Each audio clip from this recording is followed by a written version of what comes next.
أشهد أن لا إله إلا الله وحده لا شريك له وأشهد أن محمدا عبده ورسوله أما بعد فأعوذ بالله من الشيطان الرجيم بسم الله الرحمن الرحيم الحمد لله رب العالمين الرحمن الرحيم مالك يوم الدين إياك نعبد وإياك نستعين اهدنا الصراط المستقيم صراط الذين أنعمت عليهم غير المغضوب عليهم ولا الضالين.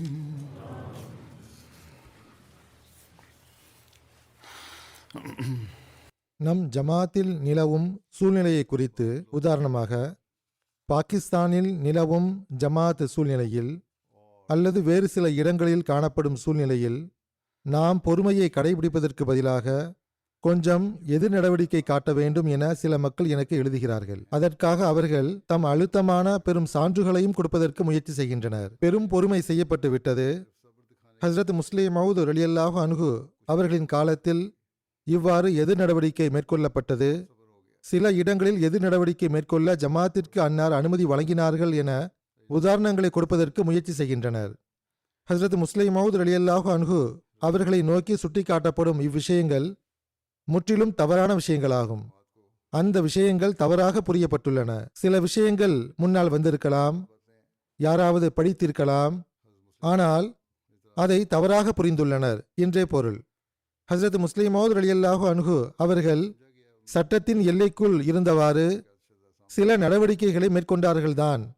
ஆனால் சிந்திக்காமல் புரியாமல் கலகம் விளைவிப்பவர்களின் ஊர்வலங்களைப் போன்று ஊர்வலம் வர அனுமதி வழங்கினார்கள் என்பது அன்று. பிறகு எங்கேயாவது எதிர்ப்பு குரல் எழுப்பப்பட்டிருக்கும் என்றாலும் கூட அது காலத்தின் கலீஃபாவின் அனுமதிக்கு உட்பட்டே இருந்தது. ஒவ்வொரு அதிகாரியும் தன் சார்பாக தம் மக்களை ஒன்று திரட்டி எதிர்ப்பு குரல் உயர்த்த ஆரம்பித்தார் என்பதன்று.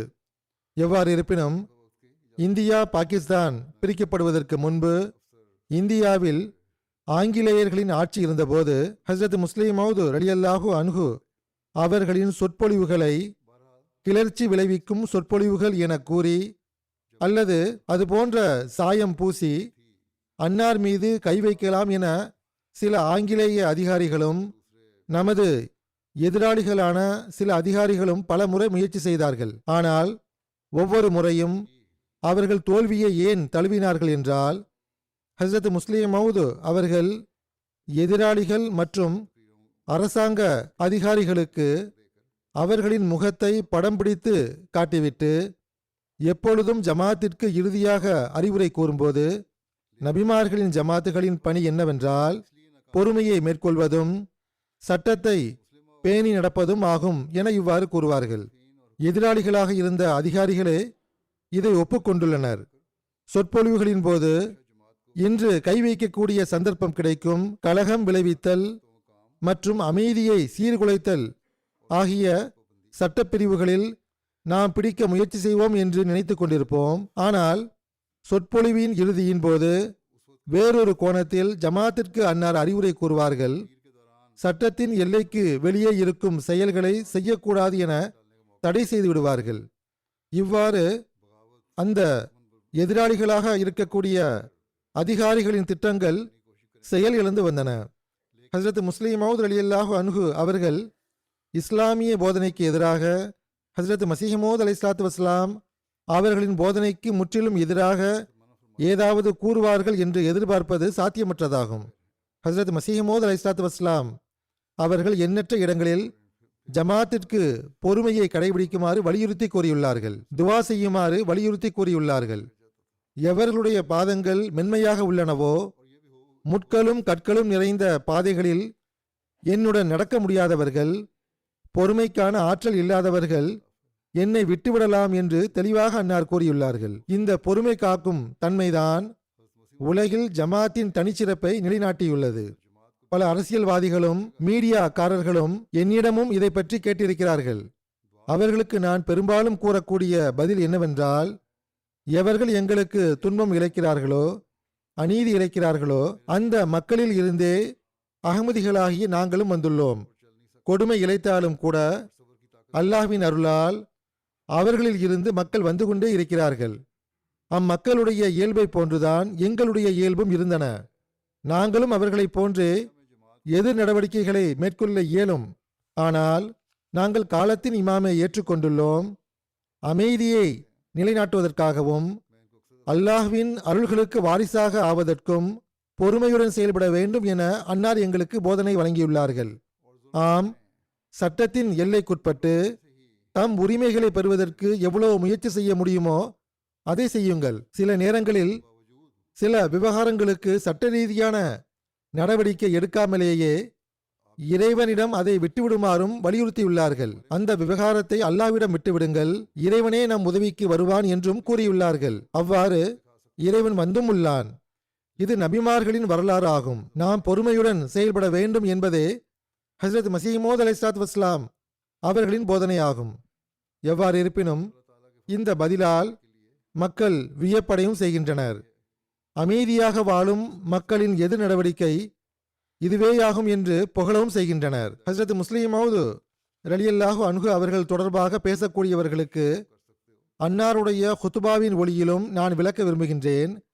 அந்த ஹுத்துபாவில் பொறுமையுடைய பொருளை மிகவும் விளக்கமாக அன்னார் எடுத்துரைத்துள்ளார்கள். அந்த கருத்துக்கு ஒளிபாய்ச்சியுள்ளார்கள். எந்த அளவுக்கு என்றால், அதற்கு பிறகு உயரிய நல்லொழுக்கங்கள் தொடர்பாக ஒரு ஹுத்துபாவின் தொடரையே ஆரம்பித்தார்கள். அந்த கருத்தையும் பொறுமையின் கருத்துடன் இணைத்தார்கள். எவ்வாறு இருப்பினும் அந்த ஹுத்துபாவில் இருந்து பயனடைந்தவாறு சில விஷயங்களை நான் எடுத்துரைப்பேன்.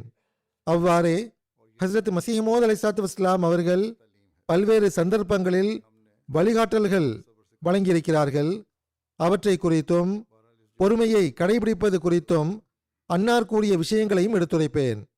ஹஸ்ரத் முஸ்லிமோத் ரலியல்லாஹு அன்ஹு அவர்கள் பொறுமையை மிகவும் அதிமுக்கிய விஷயமாக எடுத்து கூறியுள்ளார்கள். இது நபிமார்களின் ஜமாத்துகளுடைய மிகவும் முக்கியத்துவம் வாய்ந்த முதன்மையான கடமைகளில் ஒன்றாகும் என்று கூறியுள்ளார்கள்.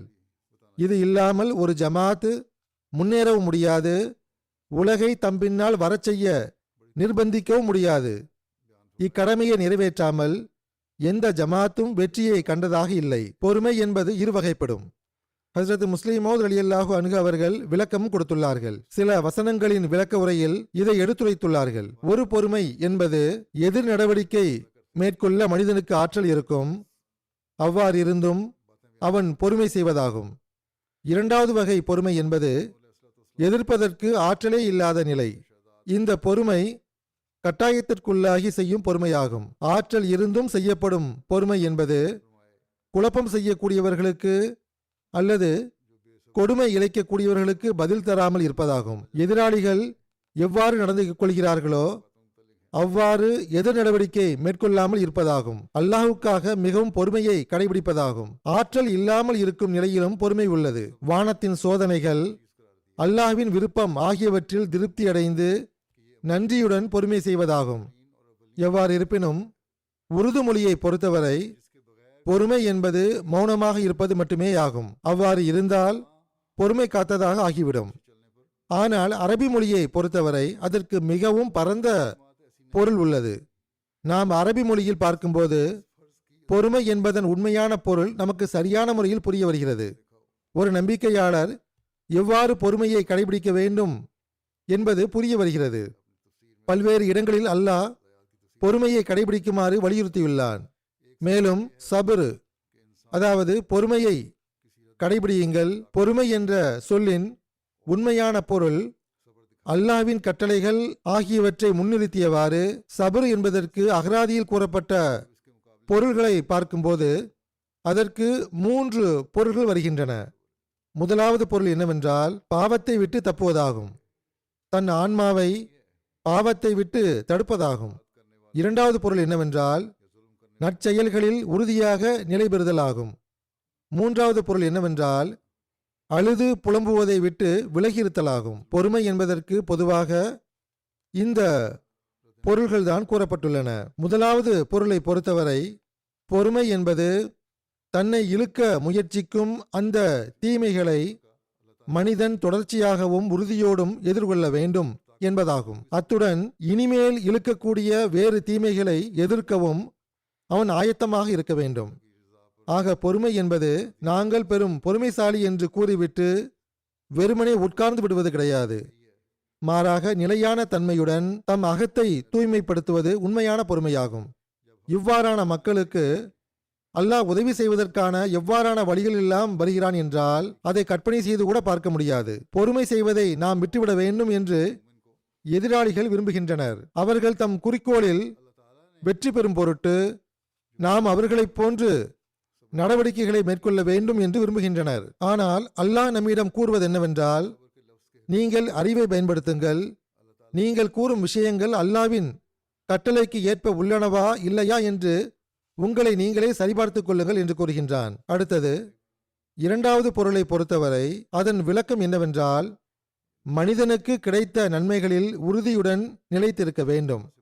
அத்துடன் அவனுக்கு இதுவரை கிடைத்திராத நன்மைகளை பெறுவதற்கு முயற்சி மேற்கொள்ள வேண்டும். இதுவும் பொறுமையின் ஒரு வகையாகும்.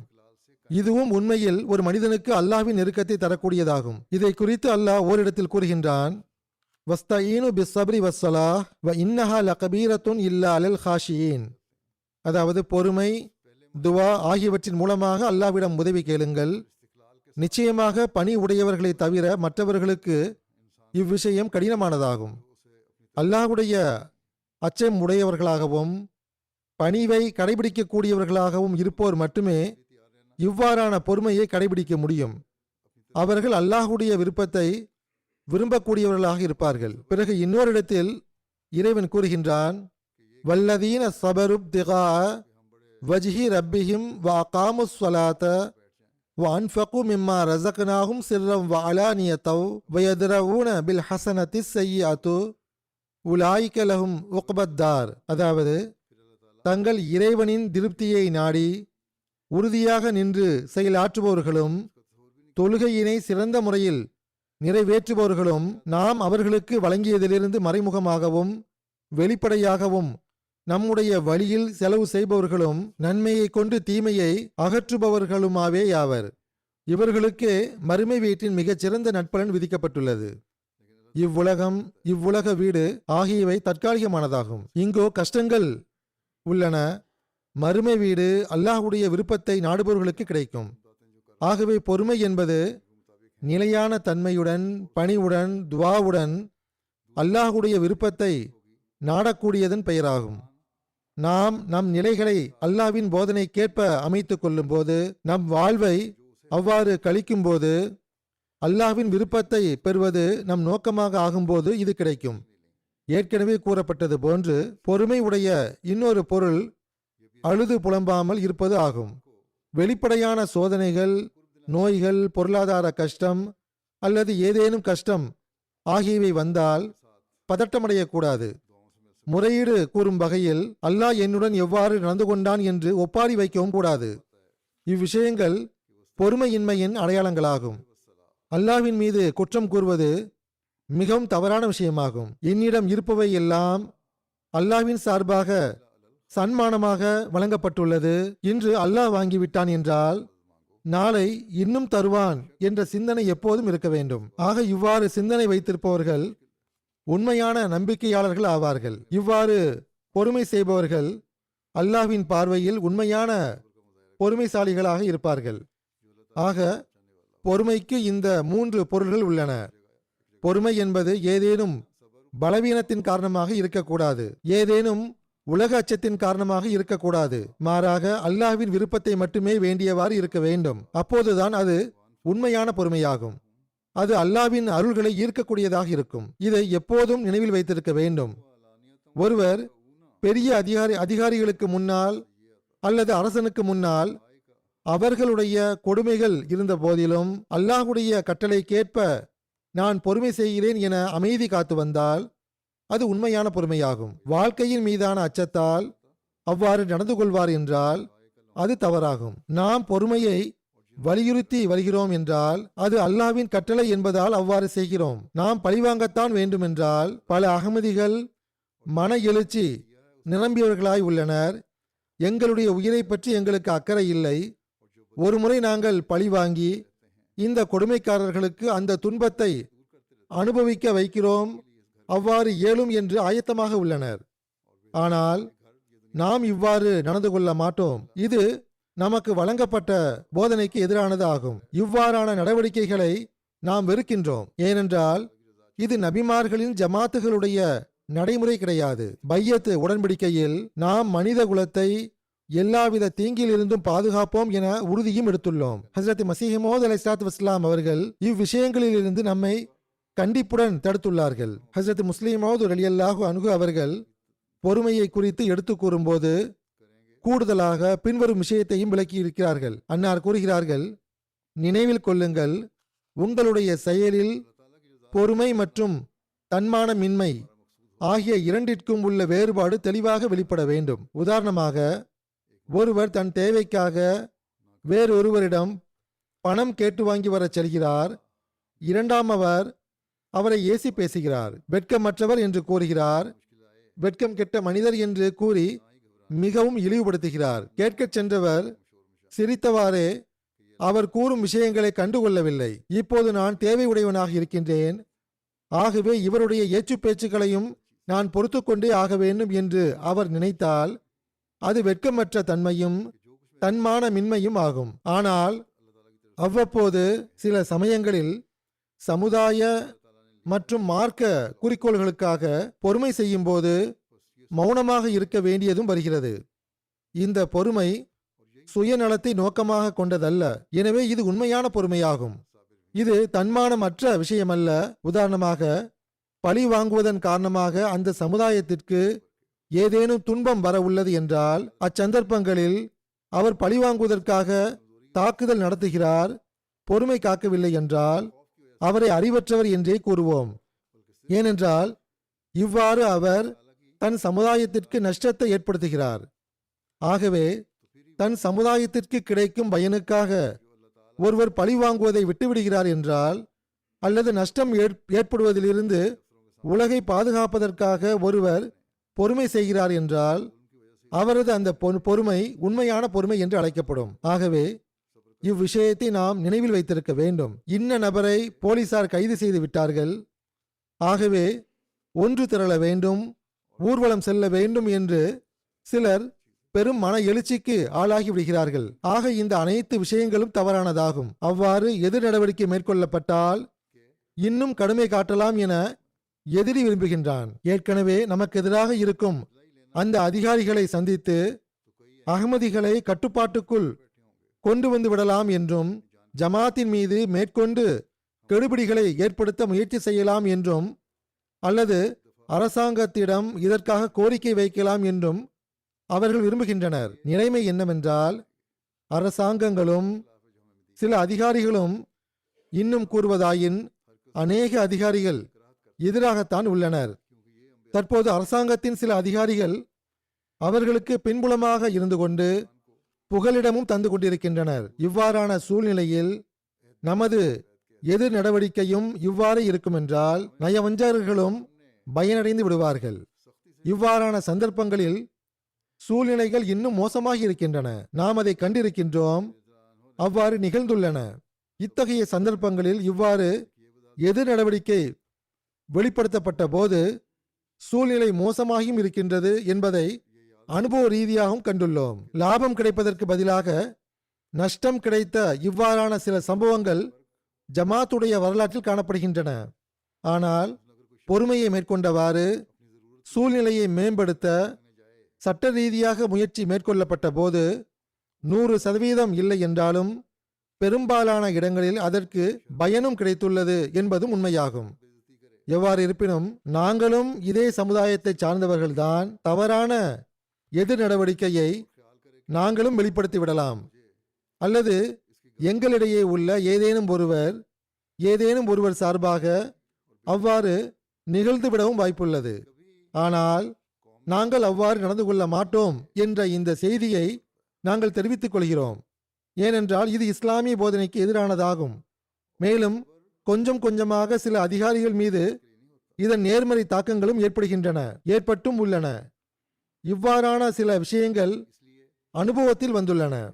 ஏச்சு பேச்சின் மூலமாகவே பதில் கொடுக்க ஆரம்பித்தால், அடிதடிகள் மூலமாகவே பதில் கொடுக்க ஆரம்பித்தால், தப்லீகின் கீழ் உள்ளவர்களுக்கு நேர்மறை தாக்கத்தை ஏற்படுத்துவதற்கு பகரமாக எதிர்மறை தாக்கத்தை ஏற்படுத்தக்கூடியவர்களாக ஆகிவிடுவோம்.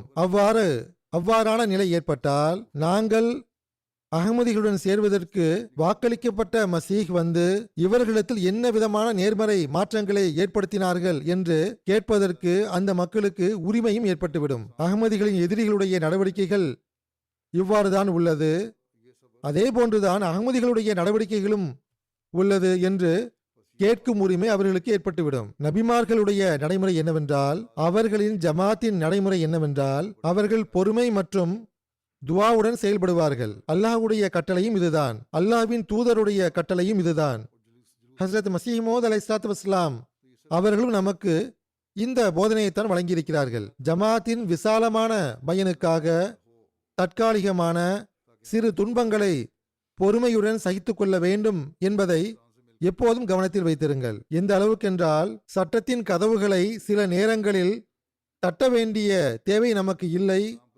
பொறுமையுடன் கடுமைகளை சகித்து கொள்ள வேண்டும் என ஹஸ்ரத் முஸ்லிம் மவ்ஊத் ரலியல்லாஹு அன்ஹு அவர்கள் ஒரு சந்தர்ப்பத்தில் இவ்வாறும் கூறியுள்ளார்கள். ஹஸ்ரத் மஸீஹ் மவ்ஊத் அலைஹிஸ்ஸலாத்து வஸ்ஸலாம் அவர்களும் தம் நூலில் சில கடுமையான சொற்களை பயன்படுத்தி இருக்கிறார்களே, ஆகவே நாமும் கடுமையான சொற்களை பயன்படுத்தலாமே என மக்கள் கேட்கலாம்.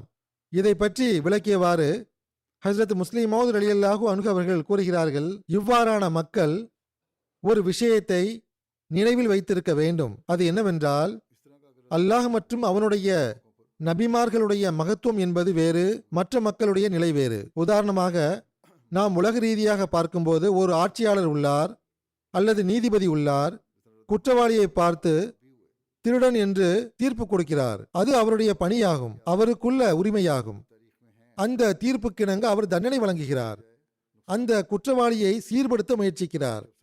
ஆனால் பிறரை பார்த்து திருடன் என்றோ அல்லது குற்றவாளி என்றோ கூறுவது ஒவ்வொரு மனிதனுடைய வேலையும் கிடையாது. அவ்வாறு கூறுவார் என்றால் குழப்பம் ஏற்பட்டுவிடும். ஆகவே ஹஸ்ரத் மஸீஹ் மவ்ஊத் அலைஹிஸ்ஸலாத்து வஸ்ஸலாம் அவர்கள் மக்களுடைய பலவீனங்களை சுட்டி காட்டினார்கள் என்றால் அது அவர்களின் சீர்திருத்தத்திற்காக ஆகும். அம்மக்களின் தவறான கண்ணோட்டத்தை விட்டு பிற மக்களை காப்பாற்றுவதற்காக அவ்வாறு செய்தார்கள். ஆனால் ஹஸ்ரத் மஸீஹ் மவ்ஊத் அலைஹிஸ்ஸலாத்து வஸ்ஸலாம் அவர்கள் தம் நிலையை பற்றி அவர்கள் கூறும்போது, மக்களின் ஏச்சு பேச்சுக்களை கேட்டு நான் அவர்களுக்காக துவா செய்கிறேன், கருணை மிகைத்துள்ளது, கோபத்தை நாம் தனியே செய்து விட்டோம் என்று எழுதியிருக்கிறார்கள். ஹஸ்ரத் மஸீஹ் மவ்ஊத் அலைஹிஸ்ஸலாத்து வஸ்ஸலாம் அவர்கள் நமக்கு வழங்கிய போதனை என்னவென்றால், பிறருடைய கடினங்களை பொறுமையுடன் சகித்துக் கொள்ள வேண்டும், பொறுத்து கொள்ள வேண்டும் என்று கூறியுள்ளார்கள். ஹஸ்ரத் மஸீஹ் மவ்ஊத் அலைஹிஸ்ஸலாத்து வஸ்ஸலாம் அவர்களின் வாழ்வில் அன்னாருடன் நிகழ்ந்த சம்பவத்தை ஹஸ்ரத் முஸ்லிம் மவ்ஊத் ரலியல்லாஹு அன்ஹு அவர்கள் உதாரணமாக எடுத்துரைத்தவாறு கூறுகிறார்கள். ஒரு முறை ஹஸ்ரத் மஸீஹ் மவ்ஊத் அலைஹிஸ்ஸலாத்து வஸ்ஸலாம் அவர்கள் லாகூரில்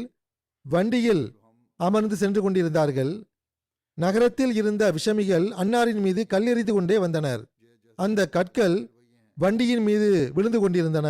அது குதிரை வண்டியாக இருந்தது, மூடிய வண்டியாக இருந்தது. ஆனால் ஹஸ்ரத் மஸீஹ் மவ்ஊத் அலைஹிஸ்ஸலாத்து வஸ்ஸலாம் அவர்களின் முகத்தில் கோபத்தின் எந்த அறிகுறியும் தோன்றவில்லை. சில நேரங்களில் ஜன்னலை உடைத்துக் கொண்டு உள்ளேயும் வந்து கற்கள் விழுந்தன. ஹஸ்ரத் மஸீஹ் மவ்ஊத் அலைஹிஸ்ஸலாத்து வஸ்ஸலாம் அவர்களின் பொறுமையின் முன்மாதிரியுடைய தாக்கத்தால் அம்மக்களில் இருந்தே பலர் ஹஸ்ரத் மஸீஹ் மவ்ஊத் அலைஹிஸ்ஸலாத்து வஸ்ஸலாம் அவர்களுக்கு தொண்டாற்றுவதற்காக வந்து சேர்ந்தார்கள். ஆகவே இந்த நல்லொழுக்கத்தை நாம் தற்காலத்திலும் நிலைநாட்ட வேண்டும். ஒருவர் எதிர்ப்பிலோ சுய லாபத்திற்காகவோ மன கசப்பின் காரணமாகவோ வெறுப்பிலோ தீவிரமாக உள்ளார் என்றால் அல்லாஹ்வே அவரை பழிக்கு பழி வாங்கிக் கொள்வான். ஆனால் நிபந்தனை என்னவென்றால், நாம் பொறுமையுடனும் துவாவுடனும் செயலாற்ற வேண்டும். ஹஸ்ரத் நபிகள் நாயகம் ஸல்லல்லாஹு அலைஹி வஸல்லம் அவர்களின் காலத்தில் பலர் அன்னாருடைய பொறுமை மற்றும் துணிவு அல்லது சஹாபிகளிடத்தில் காணப்பட்ட பொறுமை, துணிவு ஆகியவற்றை கண்டு இஸ்லாத்தை ஏற்றுக்கொண்டார்கள். மேலும் இக்காலத்திலும் நமக்கு இது போன்ற உதாரணங்கள் காண கிடைக்கின்றன. ஹஸ்ரத் முஸ்லிம் மவுத் அவர்கள் எடுத்துரைத்தது போன்று ஹஸ்ரத் மசீஹ் மவுத் அலைஹிஸ்ஸலாத்து வஸ்ஸலாம் அவர்களின் காலத்திலும் அன்னாருடைய பொறுமையை கண்டு மக்கள் இணைந்தார்கள். தற்காலத்திலும் நாம் இதை காண்கிறோம். பல்வேறு நாடுகளில் இருந்து எனக்கு கடிதங்கள் கிடைத்துக் கொண்டிருக்கின்றன. அவர்கள் ஜமாத்தின் இந்த வரலாற்றை கண்டு ஜமாத்தில் இணைந்திருக்கிறார்கள். பொறுமையை கடைபிடிக்குமாறு ஜமாத்திற்கு வலியுறுத்தியவாறு ஹஸ்ரத் மசீஹ் மவ்ஊத் அலைஹிஸ்ஸலாத்து வஸ்ஸலாம் அவர்கள் ஒரு சந்தர்ப்பத்தில் இவ்வாறு கூறினார்கள்: பொறுமை என்பது விலை மதிப்புமிக்க ஒன்றாகும். எவர் பொறுமை செய்யக்கூடியவராக இருப்பாரோ, கோபத்தில் நிரம்பி பேச மாட்டாரோ, அவர் கூறும் கருத்து அவருடையதல்ல, மாறாக இறைவன் அவரை பேச வைக்கிறான் என்று பொருளாகும். ஜமாத் பொறுமையை கடைபிடிக்க வேண்டியது அவசியமாகும். எதிராளிகளின் கடுமையை கொண்டு பதில் கூறக்கூடாது. ஏச்சு பேச்சுக்கு எதிராக ஏசி பேசி பதில் கூறக்கூடாது. நம்மை பொய்ப்படுத்தக்கூடியவர் நம்முடன் நாகரிகமாக பேச வேண்டும் என்பது கட்டாயமல்ல. அதாவது ஹஸ்ரத் மசீஹ் மவ்ஊத் அலைஹிஸ்ஸலாத்து வஸ்ஸலாம் அவர்களின் பெயரை மரியாதையுடன் எடுத்துரைப்பார் என்று எந்த கட்டாயம் கிடையாது. அன்னார் கூறுகிறார்கள், ஹஸ்ரத் நபி ஸல்லல்லாஹு அலைஹி வஸல்லம் அவர்களின் காலத்தில் இது போன்ற பல உதாரணங்கள் காண கிடைக்கின்றன. பொறுமையை போன்ற விஷயம் ஏதுமில்லை. ஆனால் பொறுமை செய்வது மிகவும் கடினமாகும். எவர் பொறுமையை மேற்கொள்வாரோ அவருக்கு அல்லாஹ் உதவி செய்கின்றான். பிறகு ஜமாத்தின் நிலையை படம் பிடித்து காட்டியவாறு புதிதாக வரக்கூடியவர்களுக்கு நேரும் இன்னல்களை குறித்து எடுத்துரைத்தவாறு பொறுமையை வலியுறுத்தியவாறு ஹஸ்ரத் மசீஹ் மவ்ஊத் அலைஹிஸ்ஸலாத்து வஸ்ஸலாம் அவர்கள் கூறுகிறார்கள், ஹஸ்ரத் நபி ஸல்லல்லாஹு அலைஹி வஸல்லம் அவர்களின் காலத்தில் முஸ்லிம்கள் எதிர்கொண்ட அதே கஷ்டங்கள் தான் நம் ஜமாத்திற்கும் ஏற்படும். ஆகவே அனைத்தையும் விட முதலாவது துன்பம் என்னவென்றால், ஒரு நபர் இந்த ஜமாத்தில் இணையும் போது நண்பர்கள், உறவினர்கள், சகோதரர்கள் ஆகியோர் உடனே பிரிந்து சென்று விடுகிறார்கள். எந்த அளவுக்கென்றால் சில சமயங்களில் தாய் தந்தையரும் சகோதர சகோதரிகளும் கூட எதிரிகளாக ஆகிவிடுகிறார்கள். சலாம் கூறுவதை கூட கைவிட்டு விடுகின்றனர். ஜனாசா தொழக்கூட விரும்புவதில்லை. இது போன்ற பல துன்பங்களை எதிர்கொள்ள நேருகிறது. பலவீனமான இயல்புள்ள சிலரும் இருக்கிறார்கள் என்பதையும் நான் அறிவேன். இவ்வாறான துன்பங்களைக் கண்டு அவர்கள் பயந்து விடுகின்றனர். ஆனால் நினைவில் வைத்திருங்கள், இது போன்ற கஷ்டங்கள் வருவதும் அவசியமானதாகும். நீங்கள் நபிமார்கள், ரசூல்மார்களை விட பெரியவர்கள் ஒன்றும் கிடையாது. அவர்கள் மீது இது போன்ற துன்பங்களும் சோதனைகளும் வந்துள்ளன. இறை நம்பிக்கை உறுதியாக வேண்டும் என்பதற்காகவே அவை வருகின்றன. ஈமானை உறுதிப்படுத்தவே இந்த துன்பங்கள் வருகின்றன. தூய மாற்றங்களுக்கான வாய்ப்பை தரவே இவை வருகின்றன. ஆகவே துவாவில் ஈடுபட்டிருங்கள். நீங்கள் நபிமார்கள் மற்றும் ரசூல்மார்களை பின்பற்றுவதும் பொறுமையின் வழியை கடைபிடிப்பதும் அவசியமானதாகும். உங்களுக்கு எந்த நஷ்டமும் ஏற்படாது. உண்மையை ஏற்றுக்கொண்டதன் காரணமாக உங்களை விட்டுவிட்டவர் உண்மையான நண்பர் கிடையாது. ஏனென்றால் அவர் உங்களுடன் இருந்திருக்க வேண்டும். இறைவனால் ஏற்படுத்தப்பட்ட இயக்கத்தில் நீங்கள் இணைந்து விட்டீர்கள் என்பதற்காக மட்டுமே உங்களை விட்டுவிடக்கூடியவர்கள், உங்களை விட்டு விலகிச் செல்பவர்கள் ஆகியோருடன் கூச்சல் குழப்பம் செய்யாதீர்கள். மாறாக அவர்களுக்காக மறைவாக துவா செய்யுங்கள். அவர்களுடன் சண்டையிடக்கூடாது என்பது மட்டுமின்றி அவர்களுக்காக துவாவும் செய்ய வேண்டும். அல்லாஹ் தன் அருளால் உங்களுக்கு வழங்கிய அந்த அகப்பார்வையையும் ஞானத்தையும் அவர்களுக்கும் வழங்க வேண்டும் என துவா செய்யுங்கள். அதாவது கூச்சல் குழப்பத்திலிருந்து தடுத்தது மட்டுமின்றி துவா செய்யுமாறும் கூறியுள்ளார்கள். அவர்களும் உண்மையை அடையாளம் காண்பவர்களாக ஆவதற்காக உங்களுடைய உள்ளத்தில் அனுதாபம் வைத்திருக்க வேண்டும் என்று கூறியிருக்கிறார்கள். அன்னார் கூறுகிறார்கள், நீங்கள் நல்வழியை தேர்ந்தெடுத்துள்ளீர்கள் என்று உங்களுடைய தூய முன்மாதிரி சிறந்த நடவடிக்கைகள் மூலமாக நிரூபித்து காட்டுங்கள். எல்லாவித குழப்பம் உள்ள இடங்களில் இருந்தும் நீங்கள் தப்பித்திருக்க வேண்டும். ஏச்சு பேச்சுக்களை கேட்ட பிறகும் பொறுமையை மேற்கொள்ளுங்கள். தீமைக்கு நன்மையை கொண்டு பதிலடி தாருங்கள். யாராவது குழப்பம் செய்ய முன்வந்தால் அவ்வாறான இடத்தில் இருந்து நழுவி விடுங்கள். இது உங்களுக்கு சிறந்ததாகும். இதை மீண்டும் மீண்டும் உங்களுக்கு வலியுறுத்தவே நான் நியமிக்கப்பட்டுள்ளேன்.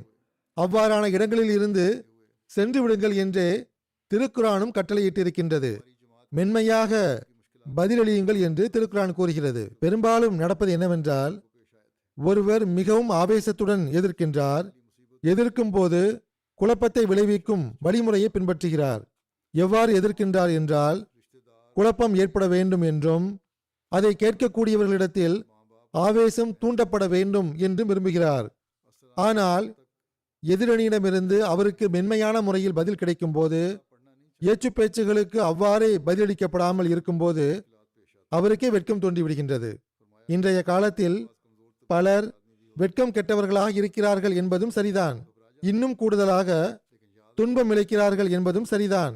ஆனால் பல பேருக்கு இவ்வழிமுறையின் காரணமாக வெட்கம் ஏற்பட்டிருக்கிறது என்பதும் உண்மையே. அவர்தம் நடவடிக்கையினால் வெட்கி தலைகுனிந்து விடுகிறார். கடந்த குத்துபாக்களில் நான் பங்களாதேஷ் உடைய சம்பவங்களை கூறும்போது ஓர் உதாரணத்தையும் கூறியிருந்தேன். அது என்னவென்றால், கலகக்காரர்களில் இருந்த ஒரு சிறுவனிடம் நமது இளைஞர், நீ என்ன செய்கிறாய் என்று உனக்கு தெரிகிறதா, யாருடைய பெயரால் செய்கிறாய் என்று கேட்டபோது அவனுக்கு புரிந்துவிட்டது. கையில் வைத்திருந்த செங்கலை கீழே போட்டுவிட்டான். ஹஜ்ரத் மஸீஹ் மவ்ஊத் அலைஹிஸ்ஸலாத்து வஸ்ஸலாம் அவர்கள் கூறுகிறார்கள், நான் உங்களுக்கு உண்மையாகவே கூறிக்கொள்கிறேன், உண்மையை கை நழுவி செல்ல விடாதீர்கள். பொறுமை எவ்வாறான ஆயுதம் என்றால், பீரங்கியினால் செய்ய முடியாத வேலையை பொறுமையால் செய்து முடித்துவிட முடியும். பொறுமைதான் உங்களை வெற்றி கொள்ளச் செய்கிறது. இன்ன நபர் இந்த ஜமாத்தில் இருந்து கொண்டு ஒருவரிடம் சண்டையிட்டார் என்று நான் கேள்விப்படும் போது நான் மிகவும் துக்கமடைந்து விடுகின்றேன். இந்த வழிமுறையை நான் ஒருபோதும் விரும்புவது கிடையாது. ஒரு முன்னுதாரணமாக, உலகில் விளங்கக்கூடிய ஜமாத் இறையச்சத்தின் வழியை விட்டுவிட்டு வேறு வழியை மேற்கொள்வதை இறைவனும் விரும்ப மாட்டான். நான் உங்களுக்கு இன்னொன்றையும் கூறிக்கொள்கிறேன். அது என்னவென்றால், ஒருவர் இந்த ஜமாத்தில் இருந்து கொண்டு பொறுமை மற்றும் சகிப்புத்தன்மையை மேற்கொள்ளவில்லை என்றால் அவர் இந்த ஜமாத்தில் இணையவில்லை என்பதை நினைவில் வைத்துக் கொள்ளட்டும். இந்த அளவு அல்லாஹ் இவ்விஷயத்தை வலியுறுத்தி விட்டான். ஆக இது மிக பெரும் எச்சரிக்கையாகும். இதை எப்போதும் நாம் நினைவில் வைத்திருக்க வேண்டும். அன்னார் கூறுகிறார்கள், என்னை பார்த்து மிகவும் அசிங்கமாக ஏசி பேசப்படுகிறது என்பது ஆவேசமூட்டும் மன எழுச்சியூட்டும் விஷயமாக இருக்கலாம். உங்களுடைய ஆவேசத்திற்கு இதுதானே காரணம்? அதாவது ஹஜ்ரத் மஸீஹ் மவ்ஊத் அலைஹிஸ்ஸலாத்து வஸ்ஸலாம் அவர்கள் கூறுகிறார்கள், என்னை பார்த்து அசிங்கமாக ஏசுவதால் உங்களுக்கு கோபம் வந்துவிடுகிறது. இந்த விவகாரத்தை அல்லாஹ்விடம் ஒப்படைத்து விடுங்கள். நீங்கள் இதற்கு தீர்ப்பு வழங்க முடியாது. என் விவகாரத்தை இறைவனிடம் ஒப்படைத்து விடுங்கள். நீங்கள் அந்த ஏச்சு பேச்சுகளை கேட்ட பிறகும் கூட பொறுமை மற்றும் சகிப்புத்தன்மையுடன் நடந்து கொள்ள வேண்டும். அவ்வாறான மக்களிடமிருந்து நான் எந்த அளவுக்கு ஏச்சு பேச்சுகளை கேட்கிறேன் என்று உங்களுக்கு என்ன தெரியும்? பெரும்பாலும் அசிங்கமான ஏச்சு பேச்சுகளால் நிரம்பிய கடிதங்கள் வருகின்றன. மறைக்கப்படாத தபால் அட்டைகள் வாயிலாக ஏசி பேசி எழுதி அனுப்பப்படுகின்றது. தபால் தலை ஒட்டாத கடிதங்களும் வருகின்றன. அபராதம் செலுத்தவும் நேருகிறது. ஸ்டாம்ப் ஒட்டாமல் கடிதங்களை அனுப்பி வைத்து விடுகின்றார்கள். அந்த கடிதங்களுக்காக தபால் தலைகளின் பணமும் கொடுக்க வேண்டிய நிலை வருகிறது. அவற்றை படித்து பார்த்தால் ஏச்சு பேச்சுக்கள் நிறைந்து காணப்படுகின்றன.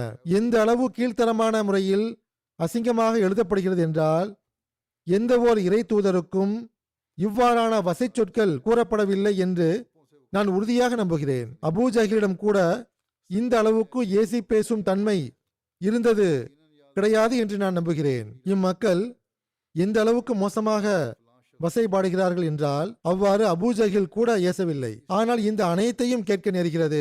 நான் பொறுமையை கடைபிடிக்கும் போது நீங்களும் கடைபிடிக்க வேண்டியது கடமையாகும். மரத்தை விட அதன் கிளைகள் பெரியதொன்றும் கிடையாது. ஹஜ்ரத் மஸீஹ் மவ்ஊத் அலைஹிஸ்ஸலாத்து வஸ்ஸலாம் அவர்களிடத்தில் அவர்களின் நிலையை பொறுத்தவரை மிகவும் அதிகபட்ச பொறுமை காணப்பட்டது. அன்னாரிடம் மிக்க பொறுமை குணம் இருந்தது என ஹஜ்ரத் முஸ்லிம் மவ்ஊத் ரலியல்லாஹு அன்ஹு அவர்களும் கூறியிருக்கிறார்கள். அன்னார் எங்கேயாவது கடுமை காட்டியிருந்தால், அன்னார் கடுமை காட்டினார்கள் என்று மக்கள் கூறுவார்கள் என்றால் அது சீர்திருத்தத்திற்காக மட்டுமே ஆகும். அதற்கான உரிமை அல்லாஹ்வின் சார்பாக அன்னாருக்கு வழங்கப்பட்டிருந்தது. எல்லோருக்கும் இந்த உரிமை கிடையாது. உரிமை கிடையாது என்று தெரிந்த பிறகு சீர்திருத்தம் செய்யாமல் அவ்வாறு நாம் பேசிக் கொண்டிருந்தால் அதனால் குழப்பம் பரவும் அதிகரிக்கவும் அதிக வாய்ப்புள்ளது. பிறகு அன்னார் கூறுகிறார்கள், இவர்கள் எப்போது வரை ஏசுவார்கள்? இறுதியில் இவர்களே களைப்படைந்து விடுவார்கள். அவர்களின் ஏச்சு பேச்சுகள், விஷமத்தனங்கள், திட்டங்கள் ஆகியவை ஒருபோதும் என்னை களைப்படைய செய்ய முடியாது. ஆக நாமும் களைப்படைந்து விடக்கூடாது.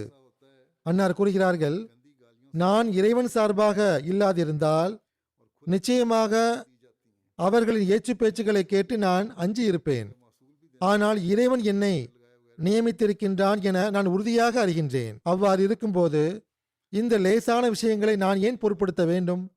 அவர்களின் ஏச்சு பேச்சுக்கள் அவர்களுக்கு நஷ்டம் ஏற்படுத்தியதா அல்லது எனக்கு நஷ்டம் ஏற்படுத்தியதா என நீங்களே ஆராய்ந்து பாருங்கள். அவர்களின் எண்ணிக்கை குறைந்ததா அல்லது எனது ஜமாத் அதிகரித்ததா? நம் ஜமாத்தினரின் எண்ணிக்கை அதிகரிக்கின்றது என்றால் வரக்கூடிய மக்கள் அந்த மக்களில் இருந்துதானே வருகிறார்கள். இந்த ஏச்சு பேச்சுக்கள் ஏதேனும் தடையை உருவாக்க முடியும் என்றால் 2 லட்சத்தை விடவும் அதிகமான எண்ணிக்கையை கொண்டதாக இந்த ஜமாத் எவ்வாறு ஆனது? ஹஜ்ரத் மசீஹ் மவ்ஊத் அலைஹிஸ்ஸலாத்து வஸ்ஸலாம் அவர்கள் இவ்விஷயத்தை கூறிய போது அப்போது ஜமாத்தினரின் எண்ணிக்கை 2 லட்சம் என்று அன்னார் கூறினார்கள். இன்று அல்லாஹ்வின் அருளால் உலகின் ஒவ்வொரு நாட்டிலும் அன்னாருடைய தூது செய்தி சென்றடைந்து விட்டது. ஜமாத் நிலை பெற்று விட்டது. ஏதேனும் எதிர் நடவடிக்கை அல்லது ஆற்றலை வெளிப்படுத்தியதன் காரணமாக இது நடந்ததா என்ன?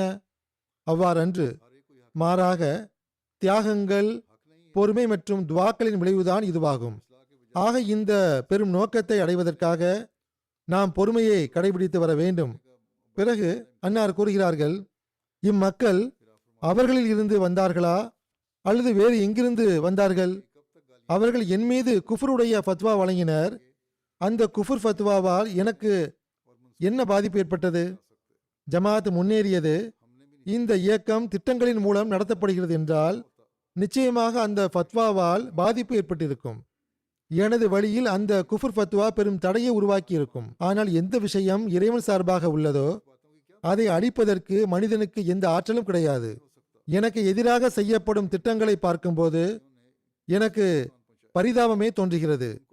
நான் பகிரங்கமாகவே கூறிக்கொள்கிறேன், என்னை எதிர்க்கும் மக்கள் முழுமையான வலுவுடன் ஓடிக்கொண்டிருக்கும் ஒரு மாபெரும் நதிக்கு முன்னால் தம் கையை வைத்து அதை தடுக்க நினைப்பவர்களை போன்றவர் ஆவார்கள்.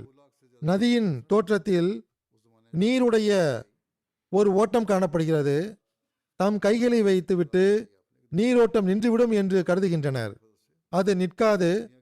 அதன் விளைவு எவ்வாறு இருக்கும் என்பது வெளிப்படை. அன்னார் கூறுகிறார்கள், இவர்கள் அந்த ஏச்சு பேச்சுக்களால் தடை செய்ய விரும்புகின்றனர். ஆனால் ஒருபோதும் நிற்காது என்பதை நினைவில் வையுங்கள். ஏசி பேசுவது நல்ல மனிதர்களின் வேலையா என்ன? இந்த அளவு அசுத்தமற்ற முறையில் வாய் திறக்கும் இம்முஸ்லிம்கள் என்ன மாதிரியான முஸ்லிம்கள் என்று நான் அனுதாபப்படுகிறேன். பாகிஸ்தானில் இவர்கள் ஊர்வலம் செல்லும் போது வினோதமான சொற்களில் ஏசி பேசுகிறார்கள். அன்னார் கூறுகிறார்கள், நான் அல்லாஹ்வின் மீது ஆணையிட்டு கூறுகிறேன், இவ்வாறான அசிங்கமான ஏச்சு பேச்சுகளை கீழ்த்தரமான மக்களிடமிருந்து கூட நான் கேட்டதில்லை. முஸ்லிம்கள் என்று அழைக்கப்படுகிறவர்கள் இவ்வாறு பேசுகிறார்கள். இந்த ஏச்சு பேச்சுக்களின் மூலமாக அவர்கள் தம் நிலையை வெளிப்படுத்துகின்றனர். அவர்களின் செயல்கள் எவ்வாறு உள்ளன என்று ஏச்சு பேச்சுக்களின் மூலமாக தம் நிலையை வெளிப்படுத்துகிறார்கள். அவர்கள் தாம் குழப்பவாதிகள் என்றும் விஷமிகள் என்றும் அதன் மூலம் ஒப்புக்கொள்கின்றனர். இறைவன் அவர்களின் கண்களை திறப்பானாக, அவர்கள் மீது கருணை காட்டுவானாக. பிறகு அன்னார் கூறுகிறார்கள், இவ்வாறு ஏசி பேசக்கூடிய மக்கள் 1 கோடி பேர் இருந்தாலும் கூட இறைவனுக்கு எவ்வித நஷ்டத்தையும் ஏற்படுத்த முடியாது. 1 பைசா மதிப்பிலான தபால் அட்டை மட்டுமே வீணாகும் என்பதை மட்டுமே இவர்கள் அறிந்துள்ளனர். ஆனால் அந்த 1 பைசாவுடன் அவர்களின் செயல் பதிவேடும் கருப்பாகிவிடுகின்றது என்பது இவர்களுக்கு தெரியாது. போஸ்ட் கார்டுகளில் ஏசி பேசி எழுதக்கூடியவர்கள் தம் செயல் பதிவேட்டையும் கருப்பாக ஆக்குகின்றனர். இந்த ஏச்சு பேச்சுக்கள் ஏன் கூறப்படுகின்றன என்று எனக்கு புரியவில்லை. திருக்குரானை விட்டுவிடாதீர்கள் என்றும் ஹஜ்ரத் நபி ஸல்லல்லாஹு அலைஹி வஸல்லம் அவர்களை பொய்ப்படுத்தாதீர்கள் என்றும் நான் கூறுகின்ற காரணத்திற்காக மட்டுமா? ஹஜ்ரத் ஈசா அலைஹிஸ்ஸலாம் அவர்கள் மரணமடைந்து விட்டதாக, மீண்டும் பூமிக்கு வரமாட்டார்கள் என்று திருக்குரானில் எழுதப்பட்டுள்ளது. ஆனால் இவர்கள் ஒப்புக்கொள்வதாக இல்லை. அவர்களின் இந்த கொள்கை திருக்குரானுக்கு எதிராக உள்ளது. நான் வந்திருக்காவிட்டால், இறைவன் ஓர் இயக்கத்தை நிலைநாட்டி இருக்காவிட்டால் நீங்கள் விரும்பியதை பேசியிருக்கலாம்.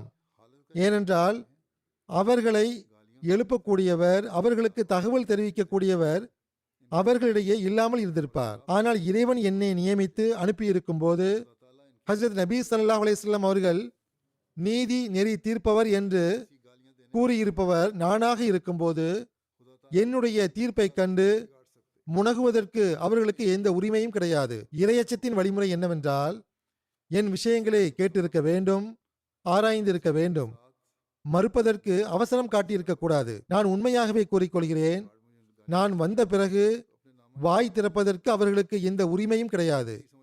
ஏனென்றால் நான் இறைவன் சார்பாக வந்துள்ளேன், நீதி நெறி தீர்ப்பவராக வந்துள்ளேன். ஹஜ்ரத் நபி நாயகம் ஸல்லல்லாஹு அலைஹி வஸல்லம் அவர்கள் அல்லாஹ்வின் கட்டளைக்கேற்ப எந்த தரத்திலான பொறுமையை நிலைநாட்டினார்கள் என்றால் அதனுடன் யாராலும் போட்டியிட முடியாது. அதை குறித்து எடுத்துரைத்தவாறு அன்னார் கூறுகிறார்கள், ஹஜ்ரத் மூசா அலைஹிஸ்ஸலாம் அவர்களின் சமுதாயம் பனி இஸ்ராயேல் அவர்களை உடனடியாக ஏற்றுக்கொண்டு விட்டது. ஆகவே சமுதாயத்தின் சார்பாக அவர்களுக்கு எந்த துன்பமும் முசீபத்தும் தடையும் வரவில்லை. ஹஜ்ரத் மூசா அலைஹிஸ்ஸலாம் அவர்களுக்கு தம் சமுதாயம் சார்பாக எந்த துன்பமும் நேரவில்லை. ஃபிரௌன் சார்பாக ஏற்பட்டது. ஆனால் இதற்கு நேர் மாற்றமாக ஹஜ்ரத் நபி ஸல்லல்லாஹு அலைஹி வஸல்லம் அவர்களுக்கு அவர்களின் சமுதாயத்திடமிருந்தே கஷ்டங்களும் நிராகரிப்பும் ஏற்பட்டது. பிறகு இப்படிப்பட்ட நிலையில் ஹஜ்ரத் நபி ஸல்லல்லாஹு அலைஹி வஸல்லம் அவர்களின் முழுமைகள், அருள்கள் ஆகியவற்றுக்கு அனைத்தையும் விட பெரும் சான்றாக இருந்தது அன்னாருக்கு கிடைத்த வெற்றிகள் ஆகும். அவை உயர்ந்த அந்தஸ்தை கொண்டதாக இருந்தன. ஹஜ்ரத் நபி ஸல்லல்லாஹு அலைஹி வஸல்லம் அவர்கள் அல்லாஹ்வின் கட்டளைக்கிணங்க தப்லீக் பணியை ஆரம்பித்த போது முதல் நிலையிலேயே சமுதாயம் மறுத்ததை எதிர்கொள்ள நேர்ந்தது. பின்வருமாறு எழுதப்பட்டுள்ளது. அதாவது ஹஜ்ரத் நபி ஸல்லல்லாஹு அலைஹி வஸல்லம் அவர்கள் குரேஷியர்களுக்கு அழைப்பு கொடுத்த போது அனைவரையும் அழைத்து, நான் உங்களிடம் ஒரு விஷயம் குறித்து கேட்கப் போகிறேன், நீங்கள் பதில் தாருங்கள் என்று கூறினார்கள். அதாவது, இந்த மலைக்கு பின்னால் ஒரு பெரும் படை உள்ளது, சந்தர்ப்பம் கிடைத்தவுடன் உங்களை அழிக்க அது விரும்புகிறது என்று நான் கூறினால் நீங்கள் நம்புவீர்களா என்று கேட்டபோது, நாங்கள் அனைவரும் சந்தேகமின்றி ஏற்றுக்கொள்வோம் என ஒற்றுமையாக பதிலளித்தனர். ஏனென்றால் தாங்கள் எப்பொழுதுமே உண்மையாளராகவும் நேர்மையானவராகவும் இருந்துள்ளீர்கள் என்று கூறினார்கள்.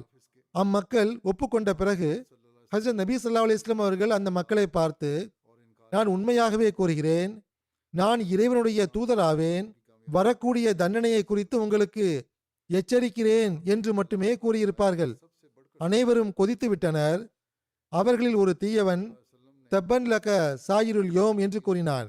அதாவது, நவுது பில்லா, பெருமானா ஸல்லல்லாஹு அலைஹி வஸல்லம் அவர்களுக்காக நாசத்தின் சொற்களை அவன் கூறினான். ஹஜ்ரத் மஸீஹ் மவ்ஊத் அலைஹிஸ்ஸலாத்து வஸ்ஸலாம் அவர்கள் கூறுகிறார்கள், பரிதாபம் என்னவென்றால் அவர்களின் ரட்சிப்பிற்கும் சிறப்பிற்கும் தேவையானதாக எவ்விஷயம் இருந்ததோ அதை தொலைநோக்கு பார்வையற்ற அந்த சமுதாயம் தீமையாக கருதியது, எதிர்க்க துணிந்து விட்டனர். இதற்கு எதிரில் மூசாவுடைய சமுதாயத்தை பாருங்கள். பனி இஸ்ராயேல் கடுமையான உள்ளத்தையுடைய சமுதாயமாக இருந்த போதிலும் ஹஜ்ரத் மூசா அலைஹிஸ்ஸலாம் அவர்கள் தப்லீக் செய்தவுடனே ஏற்றுக்கொண்டனர். மறுபுறம் மூசாவை விட சிறந்தவரை சமுதாயம் ஏற்றுக்கொள்ளவில்லை. ஹஜ்ரத் மஸீஹ் மவ்ஊத் அலைஹிஸ்ஸலாத்து வஸ்ஸலாம் அவர்கள் உதாரணத்தை எடுத்து கூறுகிறார்கள். அன்னார் மேற்கொண்டு கூறுகிறார்கள், ஹஜ்ரத் மூசாவை சமுதாயம் ஏற்றுக்கொண்டது, ஆனால் மூசாவை விட உயர்ந்த நபியை அவர்கள் ஏற்றுக்கொள்ளவில்லை, எதிர்க்க ஆயத்தமாகிவிட்டனர். ஹஜ்ரத் நபி ஸல்லல்லாஹு அலைஹி வஸல்லம் அவர்களுக்கு துன்பங்களின் தொடர் ஆரம்பமாகி போனது. ஹஜ்ரத் நபி ஸல்லல்லாஹு அலைஹி வஸல்லம் அவர்களுக்காக நாளொரு பொழுதும் கொலை திட்டங்கள் தீட்டப்பட்டன. இந்த காலகட்டம் எந்த அளவுக்கு நீண்டதாக ஆகிவிட்டது என்றால் 13 ஆண்டுகள் தொடர்ச்சியாக இது தொடர்ந்தது. 13 ஆண்டுகள் என்பது குறைவான காலகட்டம் கிடையாது. இந்த காலத்தில் ஹஜ்ரத் நபி ஸல்லல்லாஹு அலைஹி வஸல்லம் அவர்கள் எந்த அளவுக்கு துன்பங்களை சந்திக்க நேர்ந்தது என்றால் அவற்றை எடுத்துரைப்பதும் எளிதல்ல. சமுதாயத்தின் சார்பாக துன்பங்கள் மற்றும் தொல்லைகள் கொடுப்பதில் அவர்கள் எதையும் விட்டு வைக்கவில்லை. இன்னொரு புறம் அல்லாஹ்வின் சார்பாக பொறுமை, உறுதிப்பாடு ஆகியவற்றிற்கு வழிகாட்டல் வந்து கொண்டிருந்தது. ஒருபுறம் துன்பம் இழைக்கப்படுகிறது, மறுபுறம் நீங்கள் பொறுமையை கடைபிடியுங்கள், உறுதியாக நிலைத்திருங்கள் என்று அல்லாஹ் கூறி வந்தான். இதுதான் பொறுமையின் உண்மையான பொருளாகும். முந்தைய நபிமார்கள் எவ்வாறு பொறுமை காட்டினார்களோ அதே போன்று பொறுமையை செய்யுங்கள் என்று மீண்டும் மீண்டும் கட்டளை வந்து கொண்டிருந்தன. ஹஜ்ரத் நபி ஸல்லல்லாஹு அலைஹி வஸல்லம் அவர்கள் முழுமையான பொறுமையுடன் அந்த துன்பங்களை சகித்துக் கொண்டார்கள். தப்லீகில் களைப்படைந்தவர்களாக ஒருபோதும் இருக்கவில்லை. இன்னும் கூறுவதாயின் அவர்களின் பாதம் முன்னேறி கொண்டே சென்றது. உண்மை என்னவென்றால் ஹஜ்ரத் நபி ஸல்லல்லாஹு அலைஹி வஸல்லம் அவர்களின் பொறுமை முந்தைய நபிமார்களைப் போன்றதாக இருக்கவில்லை. முந்தைய நபிமார்கள் எதிர்கொண்ட துன்பங்களும் இன்னல்களும் ஒரு எல்லைக்குட்பட்டதாகவே இருந்தது. ஆனால் அதற்கு எதிரில் ஹஜ்ரத் நபி ஸல்லல்லாஹு அலைஹி வஸல்லம் அவர்களின் பொறுமை மிக பெரியதாக இருந்தது. ஏனென்றால் எல்லாவற்றையும் விட முதலாவதாக அன்னாருடைய சமுதாயமே அன்னாருக்கு எதிரியாக ஆகியிருந்தது. துன்பமிழைக்க முனைந்து கொண்டிருந்தார்கள். பிறகு கிறிஸ்தவர்களும் எதிரியாக ஆகிவிட்டார்கள். ஹஜ்ரத் ஈசா அலைஹிஸ்ஸலாம் அவர்கள் இறை அடியாரும் தூதரும் மட்டுமே ஆவார் என்று அவர்களுக்கு கூறப்பட்ட போது அவர்களிடத்தில் நெருப்பு பற்றி கொண்டது. ஏனென்றால் அவர்கள் அவரை இறைவனாக ஆக்கியிருந்தனர். ஹஜ்ரத் நபி ஸல்லல்லாஹு அலைஹி வஸல்லம் அவர்கள் வந்து உண்மையை பகிரங்கப்படுத்தி விட்டார்கள். மனிதன் யாரை இறைவனாக ஆக்கியுள்ளானோ, தன் வணக்கத்திற்கு உரியதாக ஆக்கியிருக்கின்றானோ, அதை விட்டுவிடுவது எளிதான காரியமல்ல. அதை விட்டுவிடுவது மிகவும் கஷ்டமாகும். கிறிஸ்தவர்களின் இந்த கொள்கை உறுதியாக ஆகியிருந்தது. ஆகவே ஹஜ்ரத் நபி ஸல்லல்லாஹு அலைஹி வஸல்லம் அவர்கள் அம்மக்களால் உருவாக்கப்பட்டிருந்த கடவுளை மனிதர் என்று கூறியதை கேட்டபோது அவர்கள் உயிர் வாங்க துடிக்கும் எதிரிகளாக ஆகிவிட்டனர். ஒருபுறம் பெருமானார் ஸல்லல்லாஹு அலைஹி வஸல்லம் அவர்களின் சமுதாயம் எதிரியாக ஆகியிருந்தது. இன்னொரு புறம் கிறிஸ்தவர்களும் எதிரியாக ஆனார்கள். அதே போன்று யூதர்களிடையே பல ஷிர்கான சடங்கு சம்பிரதாயங்கள் உருவாகி இருந்தன. அடுத்ததாக யூதர்களை பற்றி கூறப்படுகிறது. அவர்களிடத்தில் ஷிர்கான சடங்கு சம்பிரதாயங்கள் தோன்றியிருந்தன. அவர்கள் ஹஜ்ரத் ஈசா அலைஹிஸ்ஸலாம் அவர்களை முற்றிலும் மறுத்தார்கள். ஹஜ்ரத் ஈசா அலைஹிஸ்ஸலாம் அவர்களை ஏற்றுக்கொள்வதற்கு ஆயத்தமாக இருக்கவில்லை. அவர்களுக்கு எச்சரிக்கையூட்டப்பட்ட போது அவர்களும் எதிர்ப்பில் எழுந்து நின்றனர். இப்போது யூதர்களும் கிறிஸ்தவர்களும் முஷ்ரிக்குகளும் பிற மதத்தாரும் அனைவரும் எதிரிகளாக ஆகிவிட்டிருந்தனர். ஏனென்றால் நவுது பில்லா, ஹஜ்ரத் ஈசா அலைஹிஸ்ஸலாம் அவர்களை யூதர்கள் சூழ்ச்சிக்காரர் என்றும் பொய்யர் என்றும் கூறி வந்தனர். அதற்கு எதிராக ஹஜ்ரத் நபி ஸல்லல்லாஹு அலைஹி வஸல்லம் அவர்கள் அந்த மக்களிடம் அவரை பொய்யர் என்று கூறி, நீங்கள் தான் பொய்யர்களாக ஆகிறீர்கள், அவர் இறைவனுடைய உண்மையான நபி என்று கூறினார்கள். இதை தவிர அவர்களின் எதிர்ப்புக்கு மிக பெரும் காரணம் என்னவென்றால், அவர்கள் தன் அறியாமை மற்றும் குறைமதியின் காரணமாக நபிமார்களின் காத்தமானவர் பனி இஸ்ராயலில் இருந்து தோன்றுவார் என்று கருதி கொண்டிருந்தனர். ஏனென்றால் தௌராத்தில் அல்லாஹ்வின் நடைமுறைக்கேற்ப இறுதி நபியை குறித்து முன்னறிவிக்கப்பட்டுள்ள கூற்றில் உள்ள சொற்கள் எவ்வாறானதாக உள்ளது என்றால், அதை கண்டு அவர்களுக்கு சந்தேகம் தோன்றிவிட்டது. உங்களுடைய சகோதரர்களிலிருந்தே என்று அங்கு எழுதப்பட்டுள்ளது. அது பனி இஸ்ராயில் தான் என்று அவர்கள் கருதி வந்தனர். ஆனால் அது பனி இஸ்மாயிலை அது குறித்தது. தாம் காத்தமுல் அன்பியா என ஹஜ்ரத் நபி ஸல்லல்லாஹு அலைஹி வஸல்லம் அவர்கள் வாதம் செய்த போது அதை கேட்டு அவர்களின் அனைத்து எதிர்பார்ப்புகளும் வீணாகிவிட்டன. தௌராத்தின் இந்த முன்னறிவிப்பை எவ்வாறு அவர்கள் புரிந்திருந்தார்களோ அது தவறு என்று கூறப்பட்டது. அதனால் அவர்களுக்கு கோபம் உண்டது. அவர்கள் எதிர்க்க துணிந்து விட்டனர். ஓர் அகமதி ஒரு கிராமத்தில் இருந்து ஹஜ்ரத் மசீமோத் அலைஹிஸ்ஸலாத்து வஸ்ஸலாம் அவர்களை சந்திக்க வந்தார். தம் ஊரில் உள்ள மௌலவியின் எதிர்ப்பை குறித்து பேசினார். துவாவுக்காக கோரிக்கை வைத்தவாறு, எனது ஊரில் ஒரு மௌலவி உள்ளார், அவர் மதரசாவில் பணியாற்றுகிறார், கடும் எதிரியாக உள்ளார், எனக்கு மிகவும் துன்பம் தருகிறார், அவர் அங்கிருந்து இடமாற்றம் பெற்று சென்றுவிட தாங்கள் துவா செய்யுங்கள் என்று கேட்டுக்கொண்டார். ஹஜ்ரத் மசீமோத் அலைஹிஸ்ஸலாத்து வஸ்ஸலாம் அவர்கள் அதை கேட்டு புன்னகைத்தவாறு அவருக்கு இவ்வாறு புரிய வைத்தார்கள். அதாவது, நீங்கள் இந்த ஜமாத்தில் இணைந்திருக்கும் போது அதன் போதனையின்படியும் செயல்படுங்கள். துன்பங்கள் கிடைக்கக்கூடாது என்றால் பிறகு நற்கூலி எவ்வாறு கிடைக்கும்? இறை தூதரான ஸல்லல்லாஹு அலைஹி வஸல்லம் அவர்கள் மக்காவில் 13 ஆண்டுகள் கஷ்டங்களை அனுபவித்தார்கள். அந்த கால துன்பங்களை பற்றி உங்களுக்கு தெரியாது. அந்த துன்பங்களை போன்று உங்களுக்கு துன்பங்கள் வரவும் இல்லை. ஆனால் பெருமானார் ஸல்லல்லாஹு அலைஹி வஸல்லம் அவர்கள் சஹாபிகளுக்கு பொறுமையை கடைபிடிக்குமாறு போதித்தார்கள். இறுதியில் எல்லா எதிரிகளும் அழிந்து போனார்கள். ஒரு காலம் அருகில் வர உள்ளது. இந்த தீயவர்களும் கூட அதில் தென்பட மாட்டார்கள். இந்த தூய ஜமாத்தை உலகில் பரப்ப அல்லாஹ் நாட்டம் கொண்டுள்ளான். நீங்கள் குறைவான எண்ணிக்கையில் இருப்பதை கண்டு இந்த மக்கள் உங்களுக்கு கஷ்டம் கொடுக்கின்றனர். ஆனால் இந்த ஜமாத்து பெருகிவிடும் போது இவர்கள் அனைவரும் தானாகவே அமைதியாகி விடுவார்கள். இறைவன் விரும்பியிருந்தால் இவர்களை துன்பமிழைக்காமல் ஆக்கியிருப்பான். துன்பமிழைப்பவர்கள் பிறந்தே இருக்க மாட்டார்கள். ஆனால் இவர்களின் மூலமாக இறைவன் பொறுமையின் போதனையை போதிக்க விரும்புகின்றான். கொஞ்சம் காலம் பொறுமையை மேற்கொண்ட பிறகு இது ஒன்றுமே இல்லை என்பதை நீங்கள் புரிந்து கொள்வீர்கள். துன்பம் கொடுப்பவர்கள் தௌபா செய்து விடுவார் அல்லது அழிந்து விடுவார். பல கடிதங்கள் இவ்வாறு வருகின்றன. ஏசி பேசுவதை நற்காரியமாக நாங்கள் கருதி வந்தோம். ஆனால் இப்போது தௌபா செய்கிறோம், பையத் செய்கிறோம் என்று எழுதுகின்றனர். பொறுமை என்பது ஒரு இபாதத்தாகும். பொறுமை செய்யக்கூடியவர்களுக்கு கணக்கிலடங்கா எண்ணிக்கையில் நற்கூலி கிடைக்கும் என இறைவன் கூறுகின்றான். அதாவது எண்ணிலடங்கா முறையில் அவர்களுக்கு வெகுமதி வழங்கப்படும். இந்த நற்கூலி பொறுமைசாலிகளுக்காகவே நிர்ணயிக்கப்பட்டுள்ளன. பிற இபாதத் குறித்து இந்த வாக்குறுதி அல்லாஹ் வழங்கவில்லை. ஒரு மனிதர் ஒருவரின் ஆதரவின் கீழ் வாழ்வை கழிக்கும் போது, அம்மனிதருக்கு துன்பங்களாக கிடைத்து கொண்டிருக்கும் போது, இறுதியில் ஆதரவு அளித்தவருக்கு தன்மானம் எழுகிறது. துன்பம் இழைப்பவர்களை அவர் அழித்து விடுகின்றார். இதே போன்றுதான் நம்முடைய ஜமாத் இறைவனின் ஆதரவின் கீழ் உள்ளது. துன்பத்தை பொறுத்துக் கொள்வதால் ஈமான் உறுதியாகின்றது. பொறுமையை போன்றது எதுவும் இல்லை. பைய செய்வதற்காக சிலர் காதியான் வந்தார்கள். அந்த சந்தர்ப்பத்தில் அவர்களுக்கு அறிவுரை வழங்கியவாறு ஹஜ்ரத் மசீமோத் அலைஹிஸ்ஸலாத்து வஸ்ஸலாம் அவர்கள் கூறுகிறார்கள், உலக மக்கள் காரணிகள் மீது நம்பிக்கை வைக்கின்றனர். ஆனால் காரணிகளின் தேவையுடையவனாக அல்லாஹ் இல்லை. அவன் விரும்பும் போது சில சமயங்களில் காரணிகள் இல்லாமலேயே தன் அன்பர்களுக்காக செயல்படுகின்றான். சில சமயங்களில் காரணிகளை உருவாக்கி செயல்படுகின்றான். சில சமயங்களில் ஏற்கனவே இருக்கும் காரணிகளை சீர்குலைத்தும் அவன் செயல்படுகின்றான். சுருக்கமாக, உங்களுடைய அமல்களை தூய்மையாக்கிக் கொள்ளுங்கள். எப்போதும் இறைவனை நினைவு கூறுங்கள். கவனமற்று இருக்காதீர்கள். தப்பி ஓடக்கூடிய இரை கொஞ்சம் கவனமற்று போய்விடும்போது அது வேட்டைக்காரரின் பிடியில் வந்து விடுகின்றது. அவ்வாறே இறைவனை நினைவு கூறாமல் கவனமற்று இருப்பவன் ஷைத்தானுக்கு இரையாகி விடுகின்றான். பாவ மன்னிப்பை எப்போதும் உயிருடன் வைத்திருங்கள். மரணிக்க செய்து விடாதீர்கள். பாவ மன்னிப்பு இன்றி ஒருபோதும் இருக்காதீர்கள். எப்போதும் பாவ மன்னிப்பு கேட்டு வாருங்கள். ஏனென்றால் எந்த உறுப்பு பயன்பாட்டில் இருக்கிறதோ அதுவே வேலை செய்யும். எது வேலை வாங்கப்படாமல் விட்டுவிடப்படுகிறதோ அது நிரந்தரமாக வேலை செய்ய முடியாமல் போய்விடுகின்றது. அவ்வாறே பாவ மன்னிப்பையும் துடிப்புடன் வையுங்கள். அது பயனற்று போய்விடக்கூடாது. நீங்கள் உண்மையான முறையில் தௌபா செய்யவில்லை என்றால் அது பாறையில் விழுந்த விதையை போன்றதாகும். நீங்கள் செய்யக்கூடியது உண்மையான தௌபா என்றால் அது நல்ல நிலத்தில் விதைக்கப்பட்ட விதையை போன்றதாகும். அது தனக்குரிய நேரம் வரும்போது கனியை தரும். தற்காலத்தில் இவ்வாறான தௌபாவில் பெரிய கஷ்டங்களை எதிர்கொள்ள நேருகிறது. புதிதாக பைய செய்த மக்களை பார்த்து அன்னார் கூறினார்கள், இப்போது இங்கிருந்து சென்ற பிறகு உங்களுக்கு எவ்வளவோ கேட்க வேண்டியது வரும்.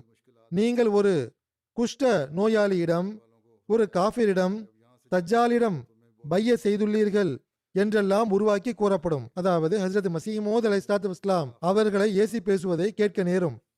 அன்னார் கூறுகிறார்கள், அவ்வாறு பேசக்கூடியவர்களுக்கு முன்னால் ஒருபோதும் ஆக்ரோஷம் அடையக்கூடாது. நாம் அல்லாஹ்வின் சார்பாக பொறுமையை போதிக்க நியமிக்கப்பட்டுள்ளோம். ஆகவே நீங்கள் அவர்களுக்காக துவா செய்ய வேண்டும். இறைவன் அவர்களுக்கும் நேர்வழி வழங்க வேண்டும் என்று துவா செய்யுங்கள். ஹஜ்ரத் மசீமோத் அலைஹிஸ்ஸலாத்து வஸ்ஸலாம் அவர்கள் எந்த வேலைக்காக நியமிக்கப்பட்டுள்ளார்களோ அது பொறுமையாகும். அன்னாரை பின்பற்றி நடப்பதே நமது வெற்றிக்கு வழிவகுக்கும். அன்னார் கூறுகிறார்கள், நாம் வெற்றி பெறுவதற்கு வழிவகுக்கும் ஆயுதம் இஸ்திக்ஃபார் மற்றும் தௌபா ஆகும். எதிர் நடவடிக்கை நமது ஆயுதம் அல்ல. மாறாக நாம் வெற்றி பெறுவதற்கு உள்ள ஆயுதம் இஸ்திக்ஃபார், தௌபா, மார்க்க விஷயங்களை அறிந்து கொள்ளுதல் மற்றும் இறைவனுடைய மகத்துவத்தை கருத்தில் கொள்வது, ஐவேளை தொழுகைகளை நிறைவேற்றுவது ஆகியவை ஆகும். தொழுகை என்பது துவா ஏற்றுக்கொள்ளப்படுவதற்கான திறவுகோல் ஆகும். தொழும்போது அதில் துவா செய்யுங்கள். கவனமற்று இருக்காதீர்கள். எல்லாவித தீமையை விட்டும் தப்பித்திருங்கள். அது இறைவனுக்கு செலுத்த வேண்டிய உரிமையாக இருந்தாலும் சரி, அல்லது அடியார்களுக்கு வழங்க வேண்டிய உரிமையாக இருந்தாலும் சரி. ஆக இந்த அறிவுரைகள் தான் நமது வெற்றிக்கும் முன்னேற்றத்திற்கும் அடிப்படையாகும். ஹஜ்ரத் மசீமோத் அலைஹிஸ்ஸலாத்து வஸ்ஸலாம் அவர்களின் வழிகாட்டலுக்கு இணங்க உரிய முறையில் நாம் இஸ்திக்ஃபார், தௌபா, மார்க்க விஷயங்களை அறிதல் மற்றும் ஐவேளை தொழுகைகளின் பக்கம் கவனம் செலுத்துதல் ஆகிய விஷயங்களின் பக்கம் நாம் கவனம் செலுத்தி வந்தால் அது நமது வெற்றியாக இருக்கும். எதிரி கூச்சல் குழப்பத்தில் எவ்வளவுதான் தீவிரமடைந்தாலும் அந்த அளவுக்கு நாமும் அல்லாஹ்வின் பக்கம் அதிகமாக குனியக்கூடியவர்களாக இருக்க வேண்டும். இதுவே நமது வெற்றியின் ரகசியமாகும். ஹஜ்ரத் மசீமோத் அலைஹிஸ்ஸலாத்து வஸ்ஸலாம் அவர்கள் மீண்டும் மீண்டும் இதையே வலியுறுத்தி கூறியிருக்கிறார்கள். எவ்வித எதிர் நடவடிக்கையையும் வலியுறுத்தவில்லை. அன்னார் கூறியது போன்று நம்முடைய வெற்றி எவ்வாறு இருப்பினும் நிர்ணயிக்கப்பட்டுள்ளது இன்ஷா அல்லாஹ். ஆனால் நாம் ஹிக்மத்துடன் நம் வேலைகளை தொடர்ந்து செய்து வர வேண்டும். இதை கவனத்தில் கொள்ள வேண்டும். நுட்பமாக செயல்படுவதால் பல வேலைகளை செய்து முடிக்க முடியும். ஆகவே ஹிக்மத்தை கடைபிடிப்பது மிகவும் அவசியமாகும். ஒவ்வொரு அகமதியும் தமது இந்த பொறுப்பை புரிந்து கொண்டால் நமது நடவடிக்கைகள் மற்றும் துவாக்களில் பல விவகாரங்களுக்கு தீர்வு கிடைத்துவிடும். அல்லாஹ் நமக்கு பொறுமையை வழங்குவானாக, துவாக்களுக்கான நல்வாய்ப்பை வழங்குவானாக. மேலும் தன் திருப்தியை பெறுவதற்காக அந்த விஷயங்களின்படி அமல் செய்யும் நல்வாய்ப்பை வழங்குவானாக.